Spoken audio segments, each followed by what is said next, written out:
مولاي صل وسلم دائما أبدا على حبيبك خير خلق كلهم. السلام علیکم نحمدہ ونصلی علی رسول الکریم. بسم اللہ الرحمن الرحیم. رب اشرح لی صدری ویسر لی امری واحلل عقدۃ من لسانی یفقہوا قولی. تمام اسٹوڈنٹس کو کالج سیکشن میں خوش آمدید. آج ہم فرسٹ ایئر اسلامیات لازمی کے اوپر بات کریں گے. ہماری فرسٹ ایئر کے اندر جو اسلامیات کی بک پڑھائی جا رہی ہے اس کا تعارف، اس کے چیپٹرز اور چیپٹرز کے اندر جو مضامین ہیں، جو ٹاپکس ہیں، اس کے اوپر آج ہم مختصراً بات کریں گے. تو ہماری جو اسلامیات لازمی ہے اس کا ٹائٹل پیج آپ اپنی اسکرین پر دیکھ سکتے ہیں. یہ اسلامیات لازمی کا ٹائٹل پیج ہے جو 11ویں جماعت میں پڑھائی جا رہی ہے.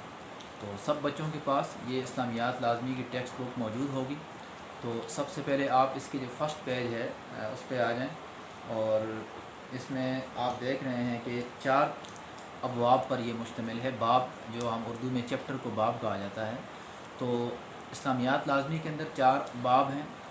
پہلا باب جو ہے وہ بنیادی عقائد پر مشتمل ہے، اور دوسرا باب اسلامی تشخص ہے، تیسرا باب اسوہ رسول اکرم، اور چوتھا باب تعارف قرآن اور حدیث. یعنی پہلے باب کے اندر ہم جو اسلام کے بنیادی عقائد ہیں ان کو تفصیل سے پڑھیں گے، جس طرح توحید ہے، اسی طرح رسالت ہے، اللہ کی ذات پر ایمان لانا. آپ رسالت کے اوپر ایمان لانا، تمام انبیاء جتنے بھی ہیں ان کی رسالت کو ماننا، آپ صلی اللہ علیہ وسلم کی رسالت کو تسلیم کرنا، اس پر ایمان لانا. اور پھر اسی طرح آسمانی کتابیں جتنی اللہ رب العزت نے نازل کی ہیں ان تمام آسمانی کتابوں کے اوپر ایمان لانا. پھر جو آخرت ہے، آخرت کے اوپر ایمان لانا. پھر ملائکہ جو اللہ رب العزت کی مخلوق ہیں اس کے اوپر، ان پر ایمان لانا. تو ان تمام عقائد کے اوپر پہلے باب میں بات ہوگی. دوسرا باب جو ہے وہ اسلامی تشخص ہے. اسلامی تشخص کے اندر وہ تمام مضامین ہیں جو کسی بھی مسلمان کی شخصیت کو ظاہر کرتے ہیں. جس طرح ارکان اسلام کو ہم دیکھتے ہیں کہ ارکان اسلام کے اندر نماز ہے، روزہ ہے، زکوٰۃ، حج ہے. تو یہ تمام وہ ارکان ہیں کہ جو کرنے سے اسلام کا ایک، جسے آپ پکچر کہہ سکتے ہیں، یہ جو نظر آنے والے جو اسلام کے اعمال ہیں، جو احکامات ہیں، وہ اسلامی تشخص سے تعلق رکھتے ہیں. اسلامی تشخص کے اندر اسی طرح حقوق العباد ہیں، بندوں کے حقوق ہیں. سوسائٹی کے اندر، معاشرے کے اندر جو ہماری ذمہ داریاں ہیں، جو اچھے اخلاق ہیں، جو برے اخلاق ہیں، ان کے اوپر بھی اس باب کے اندر بات کی جائے گی. تیسرا باب اسوہ رسول اکرم، یعنی آپ صلی اللہ علیہ وسلم کی جو زندگی، آپ صلی اللہ علیہ وسلم کی زندگی کے وہ نمایاں پہلو جو ہر مسلمان کو اپنانے چاہیے.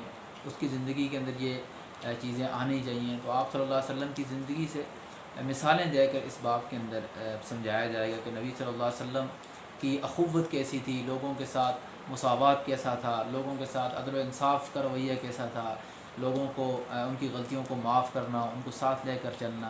تو یہ ساری جو آپ صلی اللہ علیہ وسلم کی صفات ہیں، خوبیاں ہیں، تو یہ سارا آپ صلی اللہ علیہ وسلم کی جو اسوہ ہے وہ اس میں اسوہ رسول اکرم تیسرے باب میں بیان کیا جائے گا. چوتھے باب کے اندر ہم قرآن مجید اور احادیث کا تعارف پڑھیں گے. تعارف کا مطلب یہ ہے کہ قرآن مجید کے اندر کتنی صورتیں ہیں، کتنے سپارے ہیں، کتنی آیات ہیں. پھر جو مکہ کے اندر نازل ہوئیں وہ صورتیں کون سی ہیں، جو مدینہ میں نازل ہوئیں وہ صورتیں کون سی ہیں، اور پھر مکی اور مدنی زندگی کے اندر جو آیات اور جو صورتیں نازل ہوئیں تو ان میں فرق کیا ہے. اور پھر اسی طرح آپ صلی اللہ علیہ وسلم کے زمانے میں قرآن پاک نازل ہوا، اس کو کیسے یاد کیا گیا، کیسے محفوظ رکھا گیا، کیسے لکھا گیا. پھر آخر تک، یعنی آپ صلی اللہ علیہ وسلم کے زمانے سے لے کر آج تک جتنا وقت گزر چکا ہے، جتنی صدیاں گزر چکی ہیں، تو ان صدیوں میں قرآن مجید کی حفاظت کے لیے کیا کیا کام ہوا، کس طریقے پر قرآن پاک محفوظ رہا. ہم اس کے اوپر تفصیل سے بات ہوگی چوتھے باب میں. اور اسی طرح اسی باب کے اندر احادیث کا تعارف پیش کیا جائے گا کہ حدیث کسے کہتے ہیں، حدیث کی اقسام کتنی ہیں، آپ صلی اللہ علیہ وسلم کے زمانے میں احادیث کو کیسے محفوظ کیا گیا، نبی صلی اللہ علیہ وسلم کے زمانے کے بعد احادیث کو کیسے محفوظ کیا گیا اور ان کو کیسے لکھا گیا. پھر حدیث کی شریعت کے اندر حیثیت کیا ہے، اس کے اوپر بات کی جائے گی. چوتھے چیپٹر کے اندر جو چوتھا باب ہے، اس کے اینڈ میں منتخب آیات کے نام سے قرآن مجید کی 12 آیات دی گئی ہیں. یہ 12 کی 12 آیات ہم نے یاد بھی کرنی ہے، ان کا ترجمہ بھی یاد کرنا ہے، اور ان کی تشریح کے اندر جو اہم نکات ہوں گے ان کو ہم نے ذہن نشین کرنا ہے۔ اور اس کے ساتھ اسی طرح 12 احادیث ہیں جو آپ صلی اللہ علیہ وسلم کی آپ صلی اللہ علیہ وسلم کی زندگی سے جتنی بھی احادیث لی گئی ہیں، 12 احادیث اس میں سے منتخب کر کے ہمارے اس سلیبس کے اندر شامل ہیں، اور ان احادیث کا ہم نے ترجمہ اور اس حدیث کی عربی عبارت کو ہم نے یاد کرنا ہے۔ تو اب ہم سب سے پہلا باب جو ہے بنیادی عقائد، اس کے اوپر بات کریں گے۔ تو سب سے پہلے باب کے اندر بنیادی عقائد کا ذکر ہے، توحید، رسالت، ملائکہ، آسمانی کتابیں اور آخرت۔ یہ انسان کے وہ بنیادی عقائد ہیں کہ جن پر ایمان لانا ہر انسان پر فرض ہے۔ ان عقائد میں سے کسی ایک عقیدے کے انکار سے بھی انسان دائرہ اسلام سے خارج ہو جاتا ہے، یعنی ہر انسان اس وقت تک کامل مسلمان نہیں بنتا جب تک وہ ان تمام عقائد کے اوپر یقین نہ رکھے، ان کو تسلیم نہ کرے۔ تو دیکھیں، سب سے پہلے نمبر پر توحید ہے، یعنی اللہ رب العزت کی ذات کو اکیلا ماننا، اس کی ذات میں کسی کو شریک نہ کرنا، نہ عبادت میں، نہ اس کی اخلاق، نہ اس کی صفات کے اندر، اور نہ ہی صفات کے تقاضوں کے اندر۔ یعنی اللہ رب العزت کی ذات اپنی ذات میں بھی اکیلی ہے، اپنی صفات میں بھی اللہ رب العزت کی ذات اکیلی ہے، اور صفات کے تقاضوں میں بھی اکیلی ہے، اور پھر اس کی تفصیل ہم انشاءاللہ آگے توحید کے باب کے اندر توحید کے مضمون ٹاپک میں پڑھیں گے انشاءاللہ۔ اسی طرح رسالت ہے، یعنی تمام انبیاء کی رسالت کو ماننا، ان پر ایمان لانا۔ پھر اسی طرح آسمانی کتابیں ہیں، جتنی بھی اللہ رب العزت نے دنیا میں آسمانی کتابیں نازل کیں، تورات، زبور، انجیل اور قرآن مجید، ان کے اوپر ایمان لانا کہ یہ اللہ کی طرف سے نازل کردہ کتابیں ہیں، اور ان کے اندر بیان کیے گئے احکامات وہ اللہ کی طرف سے بھیجے ہوئے شریعت کہلاتی ہے، وہ دین کہلاتا ہے، اور وہ موجودہ جو لوگ ہوتے ہیں جو اس شریعت کے مکلف ہوتے ہیں، اس کتاب کے اوپر ایمان لانا اور اس پر عمل کرنا ان کی ذمہ داری ہوتی ہے۔ اسی طرح آخرت ہے، آخرت کے اوپر ایمان لانے کا مطلب یہ ہے کہ دل کے اندر یہ بات بیٹھ جائے کہ ہم نے اس دنیا سے ایک نہ ایک دن کوچ کر جانا ہے، اور آخرت کے اندر اللہ رب العزت کے سامنے پیش ہونا ہے، اور اپنی جو دنیا کے اندر جتنی بھی زندگی گزاری ہے اس کا حساب دینا ہے۔ ہمارے اچھے اعمال بھی تولے جائیں گے، اور برے اعمال پر ہمیں سزا دی جائے گی۔ تو اس طرح جنت اور جہنم کا جو آخرت کا ایک نظام ہے، جسے اللہ رب العزت نے قرآن پاک میں بار بار بیان فرمایا، نبی صلی اللہ علیہ وسلم نے اپنی حدیث میں اس کو بیان فرمایا، تو اس کے اوپر اس باب آخرت کے اس میں ذکر ہے۔ تو اب ہم عقائد کے مفہوم کی طرف تھوڑا آتے ہیں کہ عقائد کا مفہوم کیا ہے۔ عقیدہ لفظ عقد سے نکلا ہے، اور لفظ عقد کا مطلب ہے باندھی ہوئی چیز، یعنی گرہ لگائی ہوئی چیز، پختہ۔ اس سے یہ مفہوم نکلتا ہے کہ عقیدہ ہمیشہ انسان کے دل کے اندر ایک باندھی ہوئی چیز ہے، یعنی اس کے دل کا ایک ایسا اس کا ایک نظریہ ہے جو پختہ ہے اور دل کے اندر ہر وقت موجود رہتا ہے۔ اس طرح دیکھیں کہ کوئی شخص دنیا کے اندر کتنا بھی گناہ گار ہو، جیسا کیسا بھی ہو، لیکن اگر اس کا عقیدہ اللہ رب العزت کی ذات کے اوپر صحیح ہے تو اس کے دل کے اندر ہر وقت یہ تصور ہوگا، یہ خیال ہوگا کہ اللہ رب العزت کی ذات اکیلی ذات ہے۔ اس طرح رسالت، ملائکہ، آسمانی کتابیں اور تمام ان عقائد کے بارے میں عقیدے کا یہی مفہوم ہے کہ انسان کے اٹل اور پختہ نظریات کو عقیدہ کہا جاتا ہے۔ تو گویا کہ عقیدے کی مثال ایک بیج کی طرح ہوتی ہے، کہ جس طرح ہم کسی کھیت کے اندر بیج ڈالیں گے تو جس پھل کا، جس درخت کا، جس پھول کا بیج ڈالا جائے گا تو اسی کا درخت، اس کا پودا جو ہے زمین سے باہر آئے گا۔ تو بالکل اسی طرح انسان کے دل کے اندر جو بھی عقیدہ ہوگا تو اسی کے مطابق اس کی زندگی کے اندر اس کا کردار بھی ہوگا، اس کے اعمال بھی ہوں گے۔ مثال کے طور پر ایک آدمی اللہ رب العزت کی ذات پر یہ ایمان رکھتا ہے کہ اللہ رب العزت کی ذات اکیلی ذات ہے، تو وہ عبادت بھی اللہ رب العزت ہی کی کرے گا، اللہ کے علاوہ کسی اور کی عبادت نہیں کرے گا۔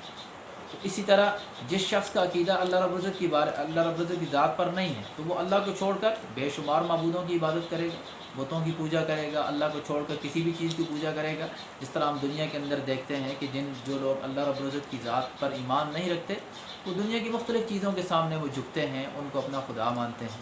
تو اس لیے یہ عقائد جو ہے یہ بیج کی طرح ہوتے ہیں، اور یہ عقائد انسان کی دل و دماغ پر حکمرانی کرتے ہیں۔ تو آگے چلتے ہیں، سورہ بقرہ کی آیت ہمارے پاس ٹیکسٹ بک میں موجود ہے، آپ دیکھ رہے ہیں، وَلَٰكِنَّ الْبِرَّ مَنْ آمَنَ بِاللَّهِ وَالْيَوْمِ الْآخِرِ وَالْمَلَائِكَةِ وَالْكِتَابِ وَالنَّبِيِّينَ، سورہ بقرہ کی آیت نمبر 177، کہ اس کے اندر اللہ رب العزت فرما رہے ہیں کہ بڑی نیکی تو یہ ہے کہ جو کوئی ایمان لائے اللہ پر، قیامت کے دن پر، اور فرشتوں پر، اور سب الہامی کتابوں پر اور پیغمبروں پر۔ تو اس آیت کے اندر بھی اللہ رب العزت نے بنیادی عقائد کو ذکر کیا کہ جو شخص اللہ رب العزت کی ذات پر ایمان رکھتا ہے، آسمانی کتابوں پر، انبیاء پر، ملائکہ پر، تو یہ بڑی نیکی ہے۔ تو گویا کہ انسان، ہر مسلمان پر یہ فرض ہے، اس کی بنیادی ذمہ داری ہے کہ وہ اپنے عقیدے کی اصلاح کرے، اللہ رب العزت کی ذات کے اوپر ایمان لائے، رسالت کے اوپر ایمان لائے، آسمانی کتابوں کے اوپر، جتنی بھی ملائکہ ہیں ان پر، اور آخرت پر۔ یہاں سے آگے چلتے ہیں کہ عقائد کے حوالے سے جو پچھلی قومیں گزری ہیں، جو انبیاء کی جو محنت تھی، ان کی جو اپنی قوم کی طرف بھیجی گئی شریعت تھی، اس کی روشنی میں ذرا ہم عقائد کو دیکھیں گے کہ اللہ رب العزت نے تمام انبیاء کی جو رسالت ہے اس کا آغاز بنیادی عقائد سے کیا ہے۔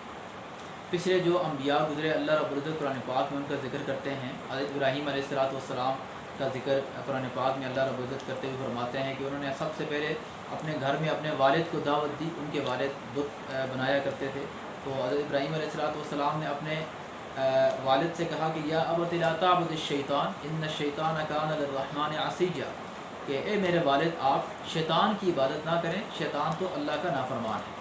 ان کے والد نے ان کو اس بات کے اوپر گھر سے نکلنے کا حکم دیا، تو وہ تو اللہ کے نبی تھے، شریعت کو پہنچانا ان کی ذمہ داری تھی، تو انہوں نے گھر سے نکل گئے اور پھر اپنی قوم کے اندر اس دعوت کو چلایا، اور لوگوں کی یعنی عقیدے کے اوپر محنت کی۔ سب سے پہلے لوگوں کے دلوں کے اندر سے اللہ رب العزت کی ذات کے علاوہ جو چیزیں دنیا کے اندر جو معبود ہیں، جو چیزیں لوگوں کے دلوں کے اندر بحیثیت معبود بیٹھ جاتی ہیں، تو ان کی نفی کی۔ تو اس کے اندر ہم اس کو یوں بھی سمجھ سکتے ہیں کہ ہر نبی کی دعوت میں لا الہ الا اللہ موجود ہوتا ہے۔ جس طرح ہماری شریعت کا جو کلمہ ہے وہ ہے لا الہ الا اللہ محمد رسول اللہ، تو اس طرح جو باقی شریعتیں ہیں، حضرت ابراہیم علیہ السلام کا کلمہ ہے لا الہ الا اللہ ابراہیم خلیل اللہ، اسی طرح لا الہ الا اللہ موسیٰ کلیم اللہ۔ تو ہر نبی کا اپنا جو کلمہ ہے، تو اس کی جو کلمے کا پہلا جز ہے وہ ہے لا الہ الا اللہ، یعنی اللہ کے غیر کی نفی، کہ دنیا میں اللہ رب العزت کی ذات کے علاوہ کوئی معبود نہیں ہے، اگر کوئی عبادت کے لائق ہے وہ صرف اور صرف اللہ رب العزت کی ذات ہے۔ تو گویا کہ ہر نبی نے آ کر سب سے پہلے لوگوں کے عقائد کے اوپر محنت کی۔ تمام انبیاء کی جو شریعت کا، تبلیغ کا جو سب سے پہلا پوائنٹ ہے، جو سب سے پہلی ان کی دعوت ہے، وہ ہے لوگوں کے عقیدوں کو درست کرنا، ان کے دلوں کے اندر سے غلط عقائد کو نکالنا۔ دنیا کے اندر بہت سی قومیں گزری ہیں کہ کچھ پتھر کے پجاری، کچھ سورج کو پوجا کرنے والے، چاند کو پوجا کرنے والے، تو اللہ رب العزت نے ہر قوم کی طرف ان کے جو ہے زمانے کے اندر انبیاء کو بھیجا، اور انبیاء نے سب سے پہلے آ کر ان کے دلوں کے اندر سے غلط عقائد کو نکالا اور صحیح عقائد ان کو سکھائے۔ توحید کے ساتھ ساتھ رسالت بھی ہمارا عقیدہ ہے۔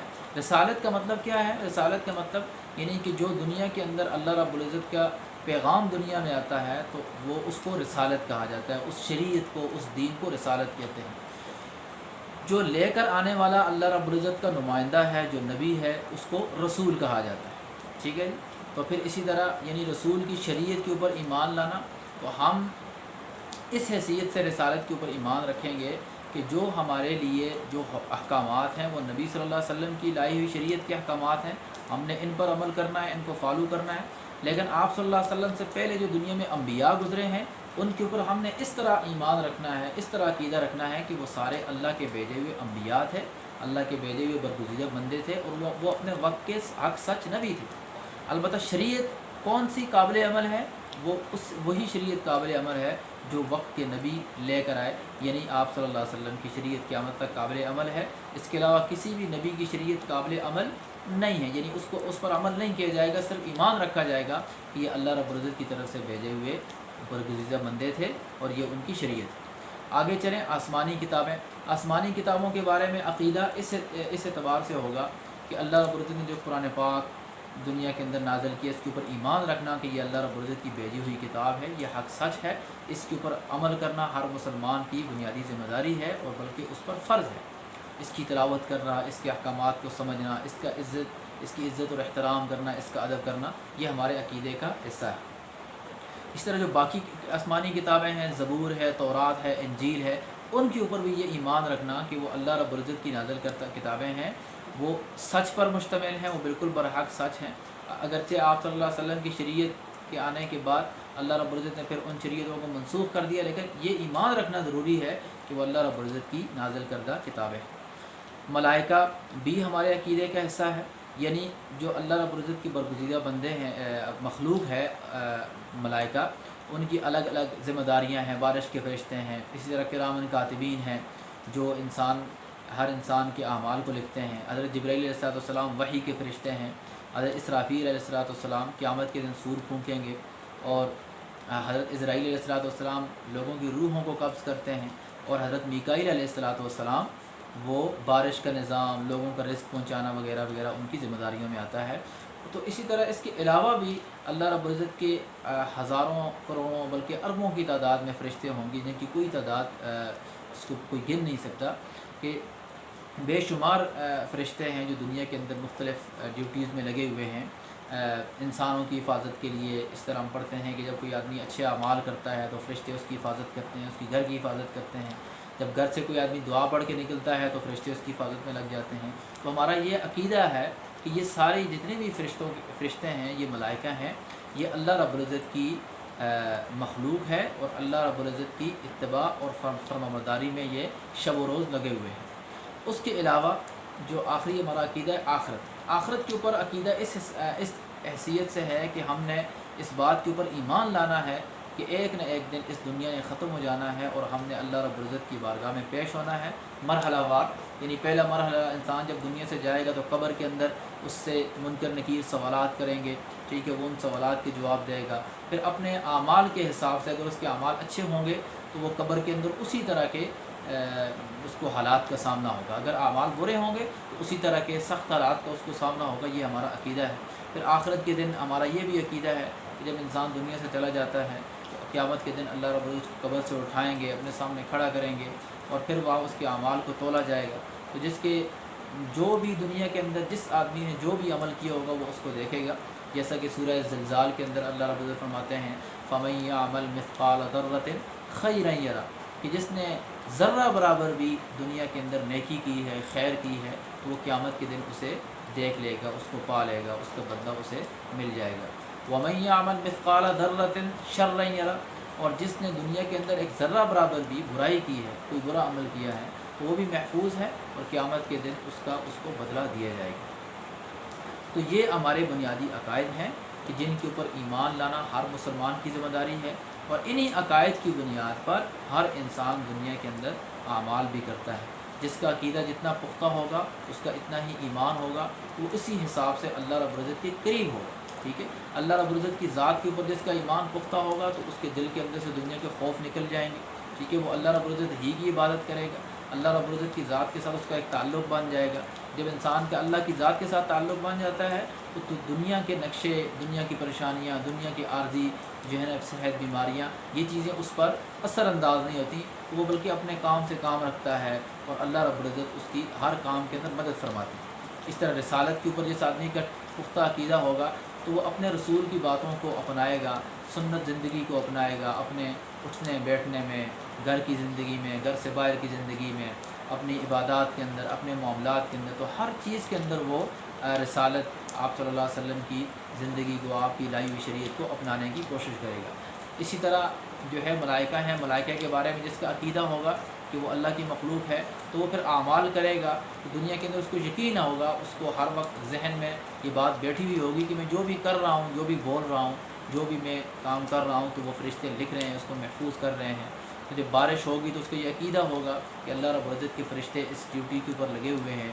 اسی طرح جزا اور سزا کا جتنے بھی دنیا کے اندر نظام ہے، اس سارے نظام کے بارے میں اس کا یہ عقیدہ جو ہے وہ پختہ رہے گا۔ آسمانی کتابوں کے اوپر جب عقیدہ انسان کا درست ہوتا ہے تو وہ پھر اس کتابوں کے اوپر جو عمل کرنے کی کوشش بھی کرے گا۔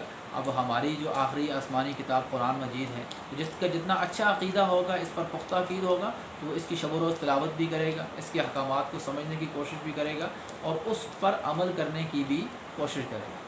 اسی طرح آخرت ہے، تو آخرت پر جس کا جتنا پختہ عقیدہ ہوگا تو وہ اسی حساب سے آخرت کی تیاری بھی کرے گا، ان تمام اعمال سے اپنے آپ کو بچائے گا جو آخرت کے اندر انسان کے لیے تکلیف کا اور ضرر کا باعث بن سکتے ہیں، بلکہ وہ وہی اعمال کرے گا جس سے اس کی آخرت بہتر ہوگی، اور آخرت کی جو ہمیشہ ہمیشہ کی زندگی ہے اس کے اندر اس کو خوشی ملے گی، تو وہ ہمیشہ ان اعمال کی طرف ان کے اوپر جو ہے وہ عمل پیرا ہوگا۔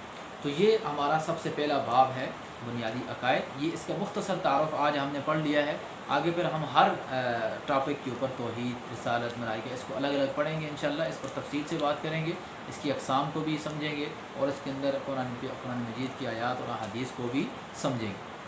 تو آج کا ہمارا یہ سبق ختم ہوا۔ اب جو گھر کا کام ہے وہ آپ نے اسی باب کے آخر میں آپ دیکھیں ایکسرسائز آپ کو نظر آ رہی ہوگی، مشق نمبر 1، یعنی مشقی سوالات اس چیپٹر کے بالکل آخری صفحے پر موجود ہیں، آپ دیکھ لیں۔ اس میں سوال نمبر 1 ہے اسلام کے بنیادی عقائد کون کون سے ہیں، ان پر مختصر نوٹ لکھیں۔ آپ تمام بچوں نے ان بنیادی عقائد کے اوپر مختصر نوٹ لکھنا ہے۔ وہ اس طرح لکھنا ہے کہ اس لیکچر کو آپ بار بار سنیں اور جو سب سے پہلے پیج پر آپ کی درسی جو کتاب ہے اسلامیات کی، اس کے سب سے پہلے پیج پر جو عقائد کا مفہوم ہے اس کو دیکھیں، اور ہر جو ٹاپک ہے توحید، رسالت، ملائکہ، آسمانی کتابیں، ان کا مختصر 4 سے 5 لائنوں کا ایک چھوٹا چھوٹا نوٹ لکھ کر آپ نے اپنی نوٹ بک پر لکھنا ہے اور پھر اس کو ہمیں بھیجنا ہے۔ میرا واٹس ایپ نمبر آپ کی اسکرین پر موجود ہے اور ای میل بھی آپ کے سامنے موجود ہے، آپ ہمیں اس کی پوری فائل پکچرز کی شکل میں اور اس کو بنا کر ہمیں سینڈ کریں گے۔ وہ اللہ پاک ہم سب کا حامی و ناصر ہو۔ وآخر دعوانا ان الحمدللہ رب العالمین۔ مولاي صل وسلم دائما أبدا على حبيبك خير خلق كل